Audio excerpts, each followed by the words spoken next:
ولا هديه ولكل نية صالحة وإلى حضرة النبي المصطفى محمد صلى الله عليه وسلم بسم الفاتحة.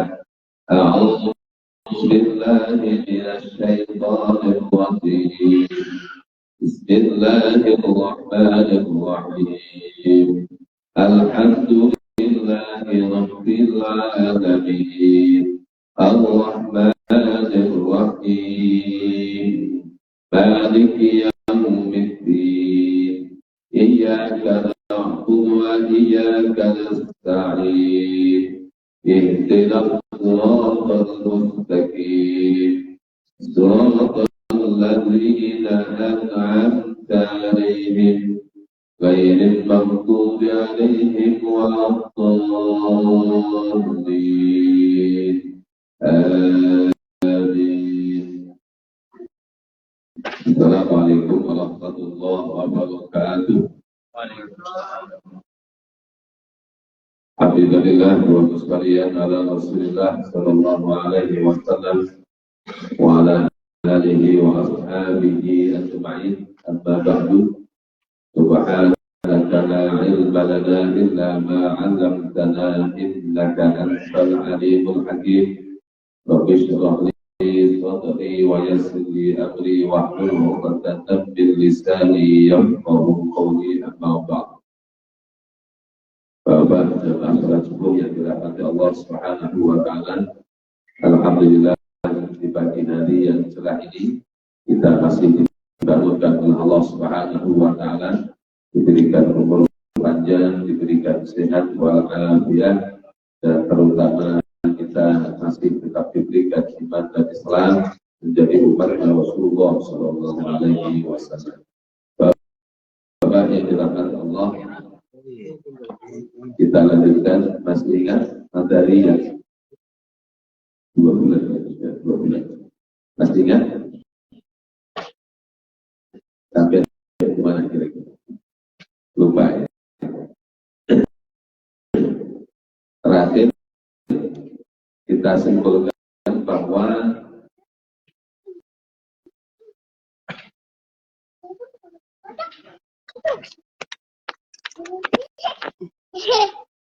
di balik alam semesta dan kehidupan ini serta manusia ada pencipta, ada al-khaliq, di mana al-khaliq bersifat wajibun wujud, bersifat wajib adanya, dan bersifat mutlak, maka tak perlu batas. Kemampuan akal manusia untuk membuktikan adanya al-khaliq hanya sebatas kesimpulan bahwa al-khaliq ada. Di balik alam semesta manusia dan kehidupan pasti ada pencipta. Kenapa? Karena manusia, alam dan kehidupan ini bersifat tak terbatas dan keberadaannya membutuhkan sesuatu yang tidak terbatas. Dan sesuatu yang tidak terbatas ini ya bukan materi. Bukan materi. Apa materi itu? Sesuatu yang menempati ruangan dan memiliki massa. Itu definisi materi kalau menurut fisika. Sementara seluruh makhluk yang ada, baik itu alam semesta, manusia dan kehidupan, semuanya adalah materi. Kalau materi memiliki massa dan menempati ruang. Manusia punya massa berat dan juga menempati ruang. Kehidupan pun memiliki ruang dan kehidupan. Alam semesta juga memiliki massa dan menempati ruang. Semua yang kita lihat, semua yang kita rasakan, seluruhnya adalah makhluk, di mana makhluk ini memiliki menempati ruang dan memiliki masa dikasih Dr. Juli. Sehingga apa? Sehingga semuanya bersifat materi. Bahkan ketika kita berpikir pun, pikiran kita juga berasal dari materi. Kita bicara pun, pembicaraan kita dari materi. Kita berjalan, bisa berjalan karena berasal dari materi. Sehingga apa? Bagi orang-orang yang sudah memiliki paham komunis, semuanya ini adalah berasal dari materi, untuk materi, dan kembali kepada materi. Artinya, paham materialisme. Apa paham materialisme? Paham yang mengatakan bahwa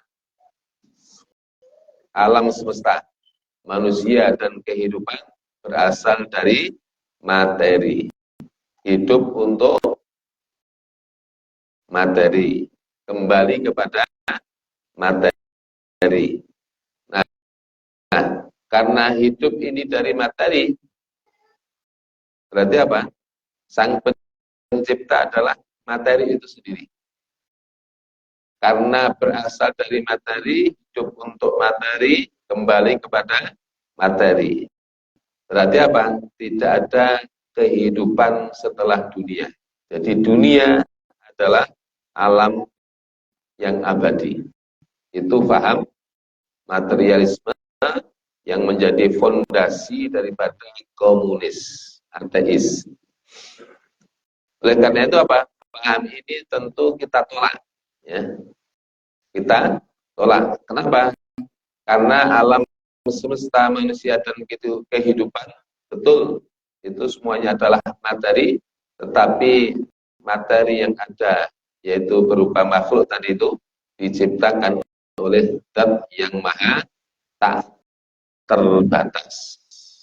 Karena materi itu bersifat terbatas, maka dia keberadaannya membutuhkan sesuatu yang tak terbatas, bersifat mutlak. Bersifat mutlak, tak terbatas. Karena bersifat mutlak, tak terbatas, maka dia pasti bukan materi. Sebab kalau materi, sifatnya pasti terbatas. Terbatas oleh apa? Terbatas oleh ruang dimensi. Ya, dimensi 3, dimensi ruang, dimensi waktu. Nah, sementara pencipta materi yaitu Al-Khaliq adalah zat yang bersifat terbatas, yang dia bukan materi. Kalau dia bukan materi, maka dia bersifat tak terbatas. Paham nggak? Muter-muter ini. Paham betul? Niki saya yang dikajian akidah dulu. Akidah. Jadi akidah itu ada akidah akliyah, ada akidah ruhiyah. Kenapa Ustaz kok tidak langsung bahas Allah itu langsung bahas Allah? Nah, kalau langsung bahas Allah, materinya nanti ke akidah ruhiyah. Nah, kita bahas akidah akliyah. Artinya kita diberikan oleh Allah akal. Untuk apa? Untuk berpikir. Ketika Allah menciptakan alam semesta yang begitu luas, yang para ahli astronomi mengatakan ada lebih dari 200 miliar galaksi, yang setiap galaksi ada 200 miliar lebih bintang-bintang, dan setiap bintang yang ada di langit ini jauh lebih besar daripada besarnya matahari. Ada yang besarnya 1 juta kali besarnya matahari, ada yang besarnya 1 miliar daripada besarnya matahari. Sementara matahari besarnya 1 juta kali besarnya bumi. Bisa Bapak bayangkan, di alam semesta langit pertama ini sudah ada berapa triliunan bintang-bintang. Kalau kita melihat dari kejauhan ini, ada bintang-bintang, sebetulnya bukan satu bintang, tapi miliaran bintang yang berkumpul jadi satu menjadi sebuah galaksi. Ya. Kelihatannya kecil, tapi itu adalah jutaan, miliaran bintang yang berkumpul membentuk sebuah galaksi. Nah, begitu luasnya alam semesta. Untuk apa semuanya itu? Untuk apa? Untuk supaya manusia mau tunduk patuh mengakui keagungan Allah Subhanahu wa Ta'ala. Para ulama mengatakan Allah menciptakan 100.000 kendil. 100.000 kendil. Satu kendilnya itu mewadahi alam semesta ini, kemudian mewadahi surga dan neraka. Jadi satu kendil saja itu isinya sudah ada neraka, ada surga, ada alam semesta. Adapun yang 99.999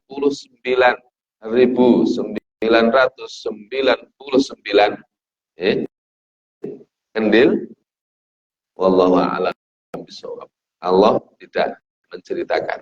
Allah baru cerita tentang surga, neraka, dan alam semesta.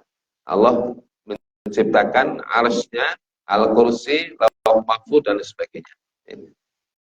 Nah, hadirin yang dirahmati Allah Subhanahu wa Ta'ala, tujuan utama Allah menciptakan alam semesta yang begitu besar, yang begitu maha tak terbatas. Dan para astronomi mengatakan alam semesta ini terus bukan stagnan, bukan seperti balon, tapi semakin luas, semakin luas. Kenapa kok semakin luas? Karena ketika terjadi peristiwa Big Bang, ledakan yang sangat dahsyat, sehingga terjadinya galaksi, terjadinya bintang-bintang, mereka terlempar keluar dengan kecepatan berbanding lurus dengan jarak antara pusat ledakan. Nah, begitu meledak, mereka langsung terlempar keluar. Nah, ketika terlempar keluar dari pusat ledakan, maka alam semesta ini terus berkembang, terus makin luas. Artinya apa? Artinya langit ini, langit yang kita saksikan ini bukan bersifat stagnan. Hanya saja apa? Kita berada di tata surya. Ya. Nah, Bapak yang dirahmati Allah Subhanahu wa Ta'ala, kesimpulan dari akidah akliyah kita bahwa di balik alam semesta pasti ada Al-Khaliq, di mana Al-Khaliq bersifat wajibul wujud, pasti ada. Keberadaan Al-Khaliq dibuktikan dari apa? Manusia, alam, dan kehidupan bersifat terbatas. Sementara Al-Khaliq bersifat tak terbatas. Nah, dari sifat yang maha tak terbatas, kemudian kita nanti bisa membuktikan bahwa Al-Khaliq bersifat wahdaniyah. Apa wahdaniyah? Maha esa.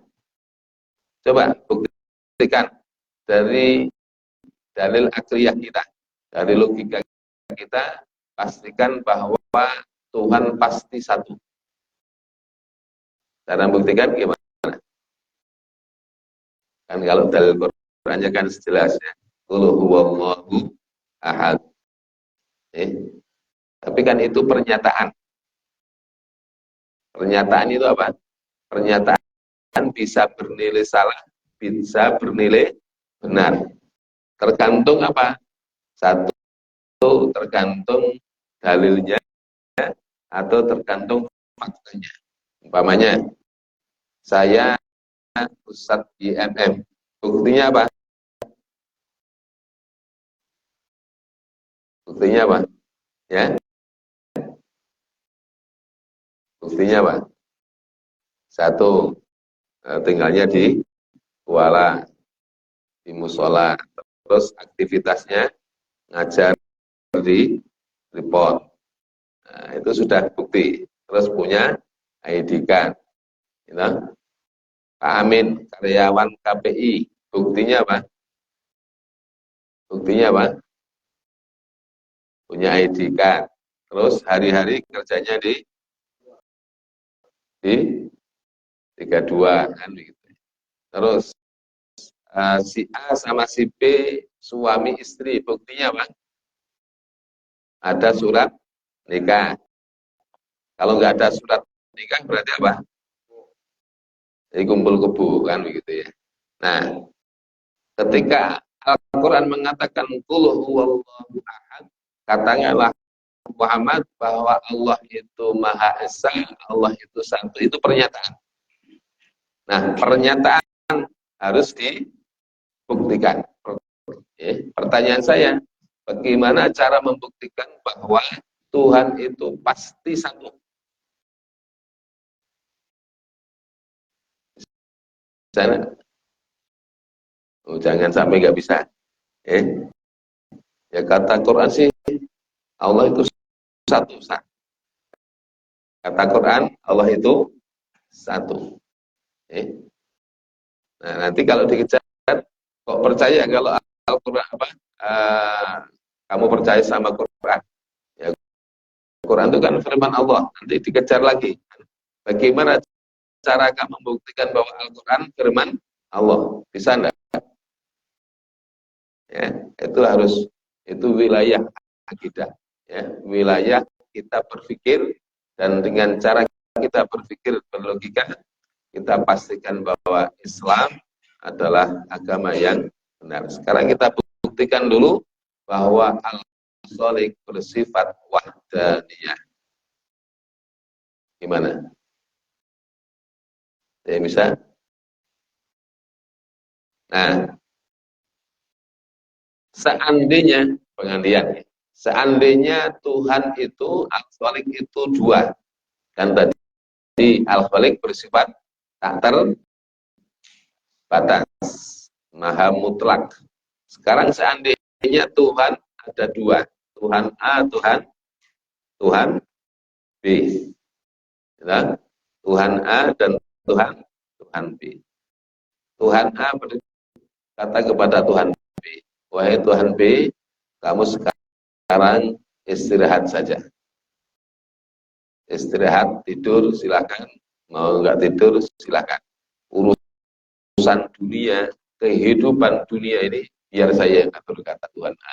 Nanti setelah akhirat, saya istirahat, kamu yang ngatur. Kira-kira bisa nggak? Begitu. Bisa nggak? Tuhan A sama Tuhan B, musyawarah. Bisa nggak? Tuhan dengan Tuhan musyawarah. Kan manusia saja bisa kok. Kenapa Tuhan tidak? Tuhan A bilang ke Tuhan B, wahai Tuhan B, kamu sekarang istirahat, tidur saja, yang ngurus dunia dengan segala tetek bengeknya ini saya. Nanti setelah kehidupan akhirat, saya istirahat, kamu yang ngurus. Bisa? Tidak bisa. Kenapa tidak bisa? Kenapa tidak bisa? Kalau Tuhan A bilang kepada Tuhan B, wahai Tuhan B, kamu istirahat, kamu tidur, saya yang ngatur dunia. Nanti setelah akhirat, kamu yang ngatur. Berarti apa? Tuhan B, kekuasaannya dibatasi oleh Tuhan A. Dan Tuhan A, kekuasaannya dibatasi oleh Tuhan B. Padahal Al-Khaliq bersifat tak terbatas. Berarti kalau Tuhan A dibatasi oleh Tuhan B, Tuhan B dibatasi oleh Tuhan A, berarti berlawanan dengan fondasi dasar bahwa Tuhan Maha tak terbatas. Berarti tidak mungkin ada dua Tuhan. Kalau ada dua Tuhan, ada tiga Tuhan, pasti antara satu Tuhan dengan Tuhan yang lain saling membatasi kekuasaannya. Contoh, Tuhan A bilang, dah Tuhan B, kamu istirahat saja. Yang ngatur kehidupan dunia sampai akhirat saya, kamu tidur aja. Berarti apa? Kekuasaan Tuhan B dibatasi oleh kekuasaan Tuhan. Nah, berarti apa? Berarti B bukan Tuhan. Kenapa? Karena kekuasaannya dibatasi oleh Tuhan A. Begitupun sebaliknya. Sehingga apa? Otak kita, akal kita tidak akan menerima konsep Tuhan lebih dari satu. Otak kita tidak akan menerima bahwa Tuhan lebih dari satu. Otak kita tidak akan bisa menerima Tuhan tiga, Tuhan empat, Tuhan politisme. Kenapa? Karena tadi itu, di balik alam semesta pasti ada Tuhan, pasti ada Al-Khaliq yang bersifat maha tak terbatas. Kalau Tuhan lebih dari satu, pasti masing-masing saling membatasi. Nah, kalau di agama tetangga kita, ya, sebelah agama Kristen, ada konsep Trinitas. Apa konsep Trinitas?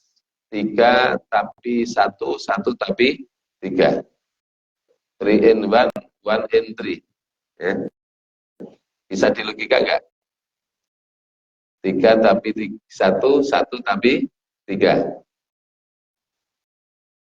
3 sama dengan 1, 1 sama dengan 3. Bisa logikanya? Logikanya harusnya kan begini, kalau logika matematika. 3 sama dengan 1 tambah 2, kan begitu? Kalau 3 sama dengan 1, 1 sama dengan 3, bisa diterima? Profesor, dokter manapun tidak akan menerima itu konsep. Kenapa? Nggak mungkin 3 sama dengan 1. Yang betul adalah 3 sama dengan 1 plus 2 atau 2 plus 1. Sehingga apa? Konsep Trinitas ini adalah konsepnya Paulus, ya, yang sangat membingungkan. Padahal apa? Paulus ini adalah orang Yahudi yang dia hidup jauh setelah Nabi Isa. Kemudian apa? Dia muncul di tengah-tengah umat Kristiani dan dia mengaku pernah bertemu dengan Nabi Isa. Ya. Dia pernah mengaku merasa bertemu dengan Nabi Isa, padahal zamannya jauh berbeda. Dan dia membawa pesan, saya bermimpi bertemu dengan Yesus. Saya bermimpi bertemu dengan Yesus. Apa mimpinya? Yesus berpesan, siapa yang mempercayai penyaliban Yesus, maka dosanya diampuni. Yang kedua, siapa yang mempercayai konsep Trinitas, dialah pengikut Yesus yang benar. Ya. Jadi memang orang-orang Yahudi itu dari dulu sukanya apa? Memutarbalikkan fakta. Sukanya apa? Memutarbalikkan kebenaran. Jadi yang benar dianggap salah, yang salah dianggap benar. Wala talbisul haqqa bil batil, kata Al-Qur'an. Jadi karakter buruk ini sudah dimiliki oleh orang-orang Yahudi sudah dahulu. Nah, sehingga apa? Ketika Nabi Isa wafat, kemudian setelah sekian ratus tahun muncul namanya Paulus, kemudian dia membawa agama ajaran baru. Untuk apa? Menyesatkan manusia supaya tidak mengatakan bahwa Nabi Isa adalah seorang nabi dan rasul. Tapi dibelokkan oleh Paulus, kemudian apa? Seluruh manusia disesatkan dengan dua konsep tadi. Konsep pertama adalah siapa yang percaya terhadap kebenaran salib, disalibnya Yesus, maka dia diampuni dosanya. Yang kedua, siapa yang mempercayai konsep Trinitas, maka dialah mengikut Yesus yang benar. Nah, ini kan diputar balikan ini. Padahal antara Yesus dengan Nabi Isa sama apa enggak? Nabi Isa dengan Yesus sama apa enggak? Dalam konteks keyakinan akidah Islam, Yesus dengan Nabi Isa dua hal yang berbeda. Nabi Isa, ya Nabi Isa. Yesus, kalau Yesus, Judas Iskariot. Ya, yang kemudian ketika dia lapor kepada tentara Romawi, penguasa Romawi, tentang di mana letaknya persembunyian Nabi Isa, ketika dia masuk ke ruangan Nabi Isa, tidak ada. Ketika dia keluar, wajahnya oleh Allah sudah dirubah, tapi suaranya berbeda. Tentara Romawi, oh ini Yesus, ini Nabi Isa ini. Kenapa? Begitu keluar dari kamarnya, Nabi Isa langsung berubah. Cuman orang-orang bingung. Tapi ini bukan suaranya Nabi Isa. Wajahnya wajah Nabi Isa, tapi suaranya bukan suara Nabi Isa. Makanya apa? Mereka yakin bahwa yang disalib, yang dilarang kemudian disalib adalah Nabi Isa. Karena apa? Wajahnya memang persis seperti Nabi Isa, tapi suaranya bukan suara Nabi Isa. Nah, inilah penyesatan yang dilakukan oleh seorang pendeta Yahudi, yaitu Paulus. Nah, konsep Trinitas, satu sama dengan tiga, tiga sama dengan satu, secara dalil akliyah tidak bisa diterima. Yang justru logis apa? Tuhan pasti satu. Tuhan pasti satu. Yang kedua, Tuhan mukhalafatul hawadis. Tuhan itu pasti berbeda dengan makhluk. Mukhalafatul hawadis. Tuhan berbeda dengan makhluk. Bagaimana cara membuktikan bahwa Tuhan itu pasti berbeda dengan makhluk? Cara membuktikan? Nah, kalau disuruh mikir ngantuk ya. Kalau disuruh mikir ngantuk. Gimana cara membuktikan bahwa Tuhan berbeda dengan makhluk?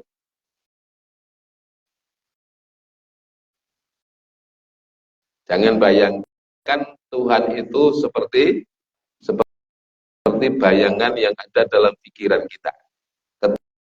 Ketika Yuri Gagarin, seorang astronot Uni Soviet, ya, naik ke luar angkasa pakai Apollo, ya, keliling dunia, keliling luar angkasa ke bulan. Ya. Kemudian ketika turun dengan sombongnya dia mengatakan, saya sudah keliling luar angkasa dan saya tidak pernah menemukan Tuhan yang dikatakan oleh umat Islam.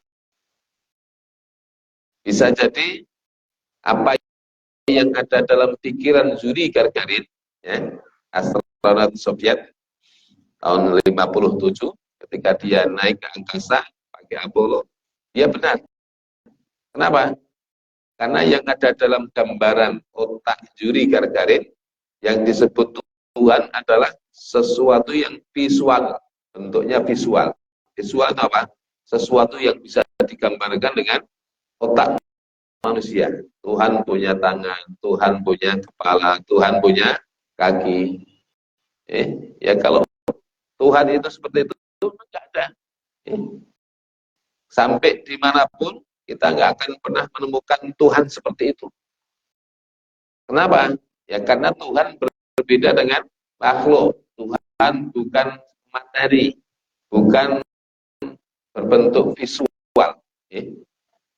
Kata Rasulullah, ketika kita terlintas dalam pikiran kita bahwa Tuhan itu punya tangan, Tuhan punya kaki, Tuhan punya mulut, Tuhan punya hidung, Tuhan punya mata, maka Tuhan kebalikan dari apa yang kamu bayangkan. Sebab apa yang kamu bayangkan sesungguhnya adalah apa? Apa yang kamu lihat. Sedangkan yang kita lihat ini seluruhnya adalah materi. Seluruhnya adalah makhluk. Sehingga apa? Tidak mungkin Tuhan dibayangkan oleh otak manusia. Tidak mungkin Tuhan dibayangkan bentuknya, fisiknya seperti fisik makhluk. Karena apa yang terlintas di otak kita sesungguhnya adalah gambaran daripada apa yang dilihat oleh mata. Tuhan zat yang maha mendengar, as-sami. Tapi Tuhan mendengarnya Tuhan tidak harus dengan telinga. Tuhan maha melihat, basor.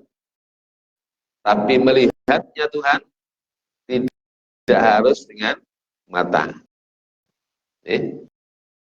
Tuhan maha al-kalam, maha bicara.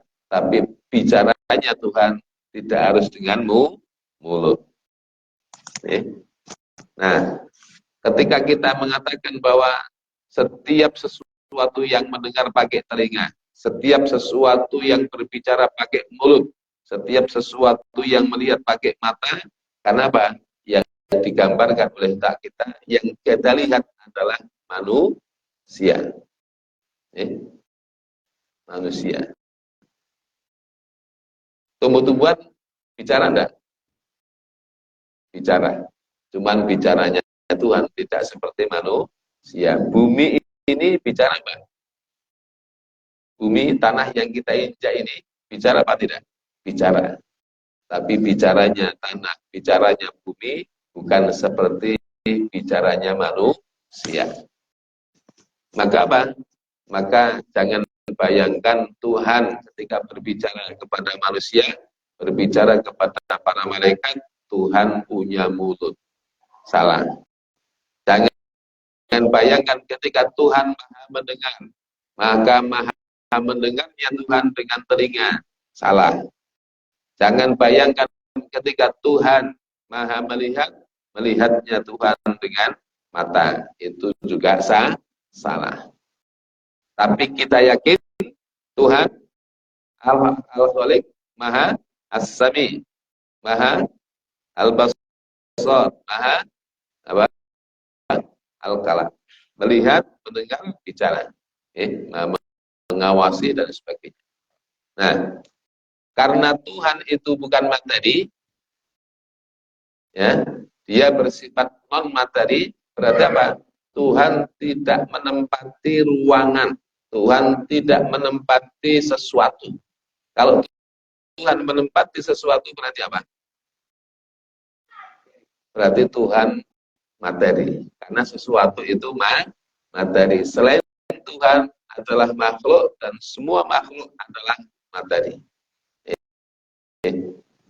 Jadi kalau ada ayat yang mengatakan istawa 'alal 'arsy, ar-rahmanu 'alal istawa 'alal 'arsy, bahwa Tuhan itu istawa 'alal 'arsy, duduk di atas arsy. Maka pemahaman istawa jangan bayangkan seperti saya duduk di kursi. Sebab kalau bayangan kita bahwa Tuhan itu duduk di atas arsy seperti manusia duduk di atas kursi, maka itu sudah merupakan bagian daripada akidah yang sesat. Terus istawa maknanya apa? Istawa itu maknanya banyak. Ada maha menguasai, mengatur, ya, atau apa namanya? Ya, menguasai, mengatur, ada sekitar 15, dan ada yang makna istawa bertempat atau bersemayam. Nah, yang paling cocok untuk Tuhan ketika ada ayat istawa 'alal arsy, yang paling cocok apa? Bukan menempati, bukan bersemayam, tapi yang paling pas diambil maknanya adalah menguasai atau mengatur dan sebagainya. Sehingga Imam Abdul Hasan Al-Asy'ari beliau mengatakan dengan menggunakan takwil istawa 'alal arsy adalah Allah zat yang maha mengatur arsy-Nya, dan arsy adalah makhluk, dan arsy adalah bagian daripada kekuasaan Allah Subhanahu wa taala. Jadi tidak boleh kita menggambarkan bahwa Tuhan menempati sesuatu. Karena Tuhan bersifat non-materi, maka Tuhan tidak menempati makhluk, tidak menempati arsy, tidak bertempat di arsy. Kalau Tuhan menempati arsy berarti apa? Sebelum ada arsy, Tuhan di mana? Ya. Kan arsy ini kan makhluk. Kalau makhluk berarti sesuatu yang baru. Berarti sebelum ada arsy, Tuhan di mana? Berarti seolah-olah Tuhan butuh tempat. Kalau istawa 'alal arsy dimaknai dengan duduk atau bersemayam atau bertempat tinggal. Jadi istawa 'alal arsy adalah Allah zat yang maha menguasai arsy-Nya Allah Subhanahu wa taala.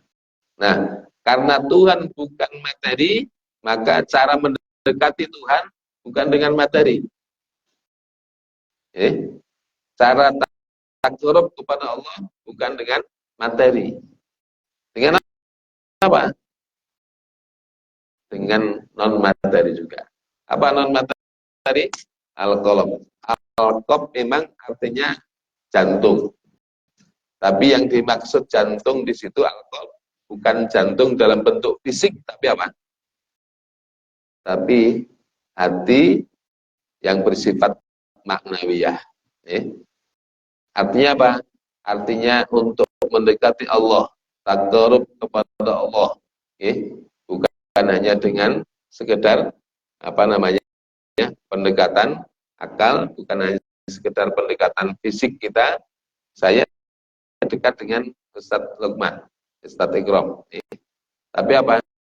Secara fisik. Secara fisik. Tapi cara mendekati Allah bukan dengan fisik, tapi dengan al-qalb. Maka bagaimana supaya qalbun kita dekat kepada Allah Subhanahu wa taala? Maka bersihkan hati kita, rendahkan hati kita, hinakan diri kita di hadapan Allah, maka insya Allah kita dekat dengan Allah Subhanahu wa taala.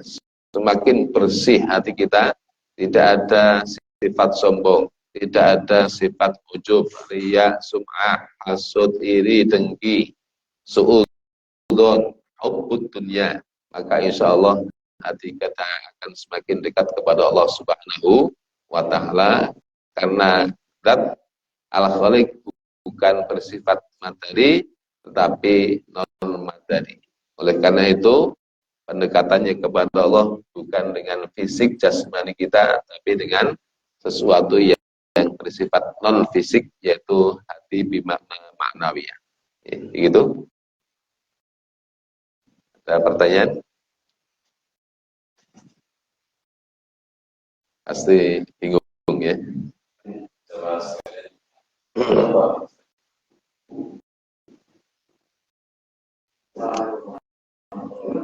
Waalaikumsalam.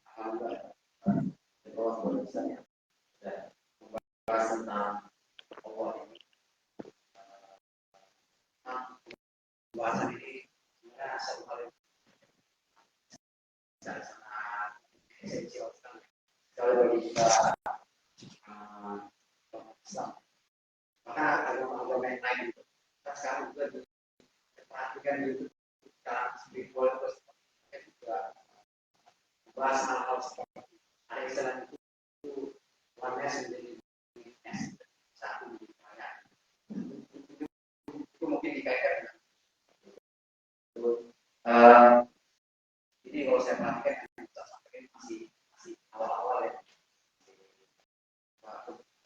mereka gitu ya. Nah, kita juga berharap bisa mengarah yang lebih baik. Kemudian karena jamaah juga kajian juga cukup bisa ya. Lama juga nggak terlalu besar. Kita tahu pertama ada ungkapan atau ungkapan tidak bisa. Kalau bernafsa, yang bagi orang siapa dirinya akan mengenal Tuhan dan juga kita ketahui bersama Allah itu lebih dekat kepada orang Tuhan sebenarnya. Nah, ini sangat banyak hal yang kita dalam maka kita bisa mendekatkan dan mengenal Allah. Bahkan di tasawuf tasawuf juga hal itu masuk ke dalam. Mungkin yang tadi terkait dengan hadis berarti memang untuk mengenal Allah ini memang harus melalui hadis. Karena melalui akal ini kan terbatas, karena akal itu dia polaritas benar atau salah kita putih. Tapi kalau hadis itu kan dia sangat dalam, bisa menembus apa dalamnya nggak terkira. Berarti ini memang mengenal Allah ini berarti harus melalui hati. Kalau melalui akal ya saya kita akal ini mengenal Allah itu. Berarti mengenai hati bisa yang lainnya bagaimana supaya di dalam mengenal Allah itu. Kemudian juga satu lagi mengenai materi. Sebenarnya kita ini apakah manusia ini juga bisa dibilang bukan mati? Karena kita ini di dalam kita ada nafsu, ada jiwa, dan juga ada pikiran atau memori. Jiwa, nafsu, apakah kita juga materi atau ya.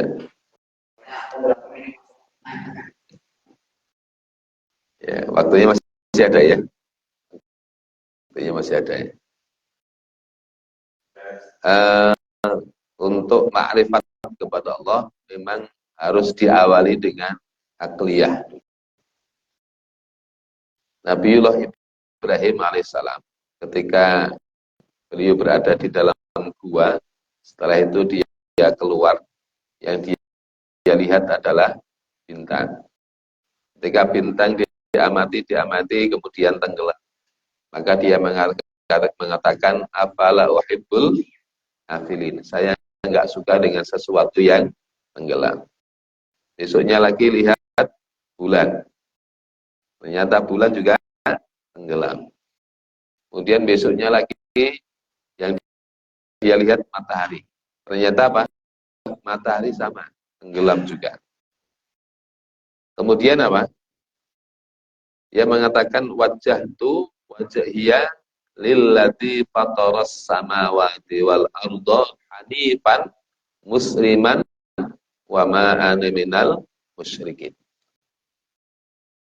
Dia menyimpulkan bahwa bintang, bulan, dan matahari bukan Tuhan.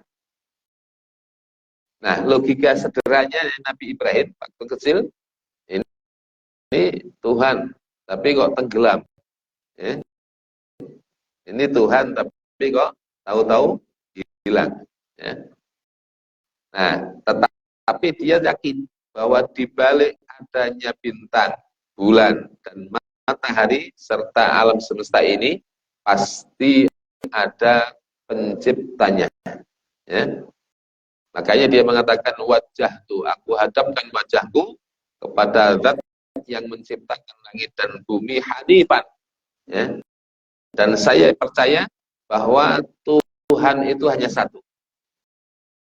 Wa ma ana minal musyrikin, dan saya tidak termasuk orang-orang musyrik. Artinya apa? Logika dari Nabiullah Ibrahim alaihissalam adalah logika akliyah. Ya. Tapi akliyah kita memang terbatas. Keterbatasan kita disebabkan kenapa? Ya, karena apa? Ya, kita berpikirnya tergantung apa? Apa yang kita lihat, apa yang kita rasakan. Adapun sesuatu yang tidak pernah kita lihat, maka tidak bisa kita pikirkan. Contohnya apa? Ruh. Kan ruh nggak bisa kita lihat, tapi pasti ada. Kenapa pasti ada? Karena kita bisa gerak, bisa jalan, bisa bicara. Berarti apa? Ada kehidupan dalam diri kita. Berarti adanya ruh.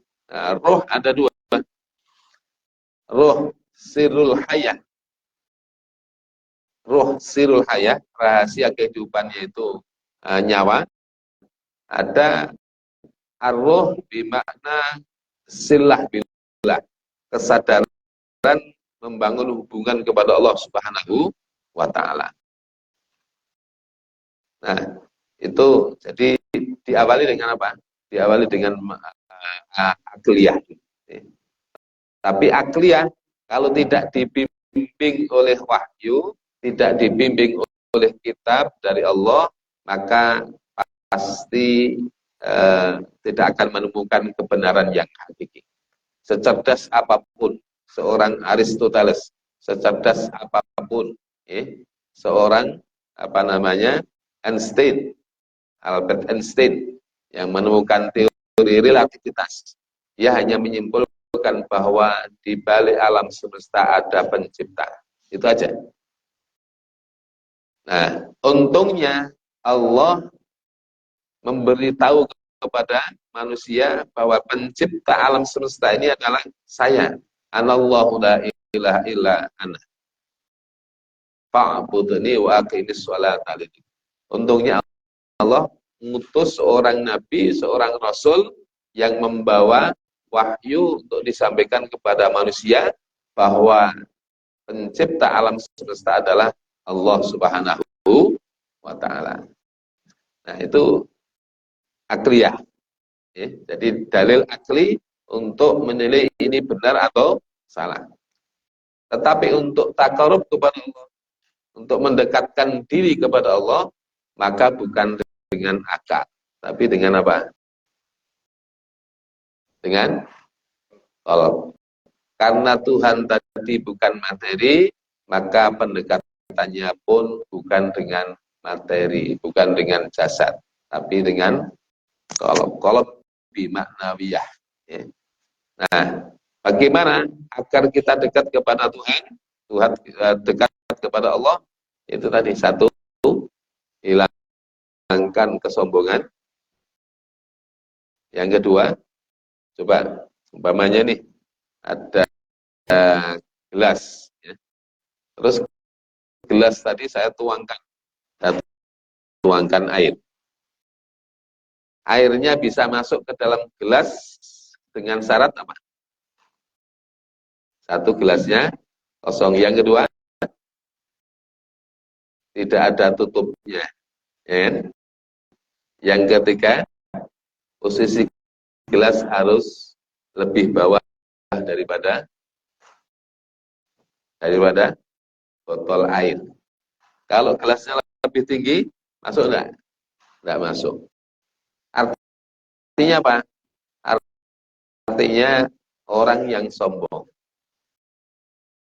Sombong itu apa sih? Batarul haq wa ghamtun nas. Yaitu menolak kebenaran dan meremehkan manusia. Sombong ini bisa ada di semua orang. Baik dia penguasa, rakyat kecil, orang pintar, orang bodoh, semuanya kena. Sombongnya orang pintar, wah, saya lebih tahu daripada kalian. Sombongnya orang bodoh, kadang-kadang apa? Dinasihati, nggak mau, ditolak kebenaran. Ya, kenapa? Ini yang nasihati orang yang saya benci, maunya kan? Yang menasihati saya anak kecil, yang nasihati saya bayi bigi sore. Berarti apa? Sombong. Dan sekarang banyak orang miskin yang sombong. Kenapa? Sudah miskin nggak mau ngaji, sudah miskin nggak mau sholat, sudah miskin nggak mau nggak mau kumpul dengan orang alim. Ya. Jadi banyak sekali orang miskin sombong. Ya. Kenapa? Disuruh sholat nggak mau, suruh ngaji nggak mau. Jadi faktor ini ya yang menjadi penyumbat paling besar terhadap kehadiran Allah dalam diri kita. Al-Quran mengatakan, Allah mengatakan, yaumala yanfa'u malun wala banun illa man atallaha biqalbin salim. Pada hari di mana harta dan anak-anak tidak ada manfaatnya, illa man atallaha biqalbin salim, kecuali orang yang datang kepada Allah dengan qalbun salim.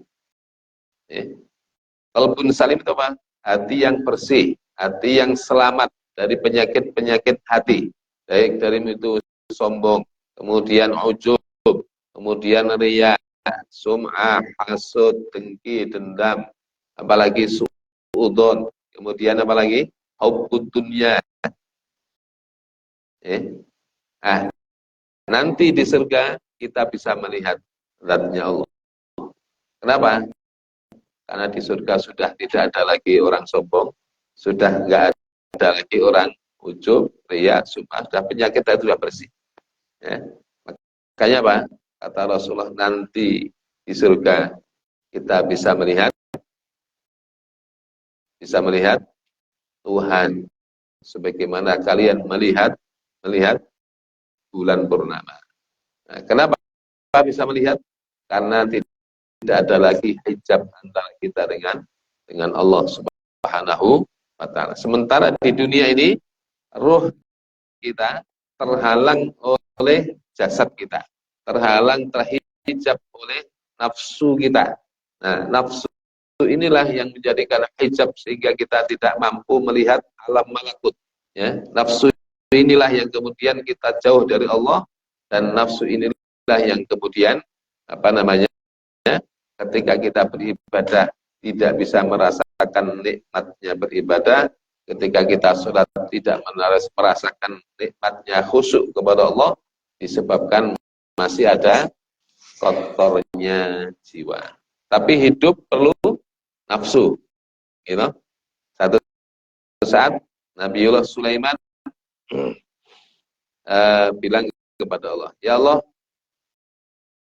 izinkan aku nangkap iblis supaya manusia tidak berbuat maksiat. Kata Allah, nggak ada gunanya kamu nangkap iblis. Ya. Nggak ada gunanya, nggak ada manfaatnya kamu nangkap iblis. Tapi Allah, saya kepingin, ya, saya kepingin iblis saya tangkap sebentar aja ya Allah. Saya ingin tahu tentang kehidupan manusia, bagaimana kalau iblis ditangkap, ya, dibelenggu betul. Ya. Ternyata betul. Setelah Allah izinkan, kemudian iblis ditangkap, dibelenggu sama Nabi Sulaiman. Ternyata apa? Pagi harinya pasar-pasar sepi. Tidak ada orang kerja, tidak ada orang mau makan, semuanya duduk ibadah kalau sekarang di masjid. Kalau dulu ya zaman Nabi Sulaiman namanya apa? Pokoknya semuanya khusyuk ibadah. Begitu Nabi Sulaiman pergi ke pasar, kok pasarnya nggak ada orang, pasarnya kok sepi, toko-toko nggak buka. Artinya apa? Artinya kehidupan manusia yang tidak dikehendaki oleh Allah Subhanahu wa ta'ala. Akhirnya orang jadi malaikat semua. Karena apa? Sibuk ibadah kepada Allah. Sehingga apa? Nggak ada yang mau ke pasar, nggak ada yang kepengen makan, nggak ada yang kepengen hubungan suami istri, ya kan? Sehingga manusia tidak berkembang. Nah, maka akhirnya iblis dilepas. Begitu iblis dilepas, kembali kehidupan normal. Jadi memang inilah yang dikehendaki oleh Allah Subhanahu wa ta'ala. Tetapi apa? Kalau kamu ingin dekat kepada Allah, ingin dekat takarub kepada Allah, maka bersihkan hati. Kata Rasulullah, seandainya manusia tidak berada dalam lingkup bisikan setan dan manusia bisa mengendalikan hawa nafsunya, maka dia akan bisa melihat alam malakut, alam jabarut. Maka dulu ada pendeta Parasiso, ya, pendeta Nasrani sebelum datangnya Rasulullah Sallallahu Alaihi Wasallam. Dia orang yang alim, banyak karomahnya, ya, dia banyak santrinya, banyak muridnya. Dia kalau taklim duduknya bukan di tanah, duduknya di mana? Di atas awan. Bayangkan, kan? Karomahnya luar biasa dia. Bukan hanya dia, santrinya juga begitu. Tapi apa? Tapi dia meninggalnya su'ul khotimah. Meninggalnya su'ul khotimah. Tapi kalau dia berdoa, dia bisa melihat apa? Arsy Allah Subhanahu wa taala. Tembus langsung. Kenapa? Saking kuatnya karomah tawajuhnya kepada Allah Subhanahu wa taala. Tapi endingnya apa? Mati dalam keadaan su'ul khotimah. Nah, ini yang kita takutkan. Makanya para ulama ketika membaca cerita tentang pendeta Parasiso ini, yang ditakutkan apa? Endingnya kehidupan kita ini su'ul khotimah apa husnul khotimah. Oleh karena itu, agar kita senantiasa dekat kepada Allah, maka hanya dengan satu cara. Apa itu? Qalbun sadid. Kalau hati kita masih qalbun marid, qalbun yang sakit, apalagi qalbun mayit, qalbun yang mati, ya, maka sulit untuk menikmati dekat kepada Allah Subhanahu wa taala. Sulit untuk merasakan kehadiran Allah di hati kita. Sehingga apa? Sehingga kita sholat, kita baca Quran, tapi nggak merasakan nikmat, nggak merasakan adanya kehadiran Allah di dalam hati. Sebab apa? Kita sendiri yang bikin hijab sehingga tidak dekat kepada Allah. Nah, bagaimana? Maka betul, kalau ada pepatah mengatakan man arafa nafsahu faqad arafa rabbahu. Siapa yang mengenal dirinya, maka dia akan mengenal Tuhannya. Mengenal dirinya maksudnya apa? Ya, kita ini kan sebetulnya kan setinggi apapun jabatan kita, sebanyak apapun harta kita, semulia apapun kita, kita ini jumbleng berjalan. WC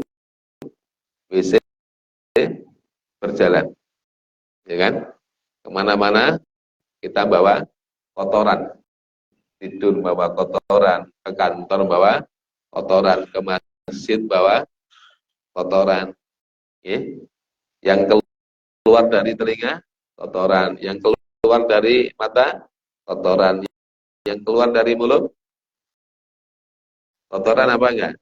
Pamannya ini, sampean diludahi sama orang, terima kasih atau marah-marah? Oh, marah-marah itu. Terus yang keluar dari hidung kotoran, yang keluar dari bawah, oh itu, artinya apa? Allah itu ingin tunjukkan kepada kita bahwa kamu itu sebetulnya secara fisik kamu tidak mulia. Secara fisik, jasmani itu kamu hina, sama dengan binatang yang lain. Hanya saja kelebihan kamu dua, akliyahnya dan qalbunnya. Kalau kamu selamatkan dua ini, maka derajat kamu lebih tinggi daripada binatang. Tapi kalau kamu tidak selamatkan dua ini, akal kita dan qalbun kita, maka derajat kita balhum adol, lebih sesat, lebih hina daripada binatang ternak. Sehingga apa? Kalau ingin derajat kita lebih tinggi dibanding binatang-binatang yang ada di sekitar kita, maka hanya dua. Akliyah kita betulkan, kita didik dengan Al-Quran, kita didik dengan sunnah, kita didik cara berpikirnya para ulama, cara berpikirnya Rasulullah, dan kemudian hatinya pun ya dibersihkan dari sifat-sifat yang tercela. maka itulah derajat kita di sisi Allah Subhanahu wa ta'ala, tergantung cara kita berpikir dan cara kita bagaimana hati kita bersih. Itu ya.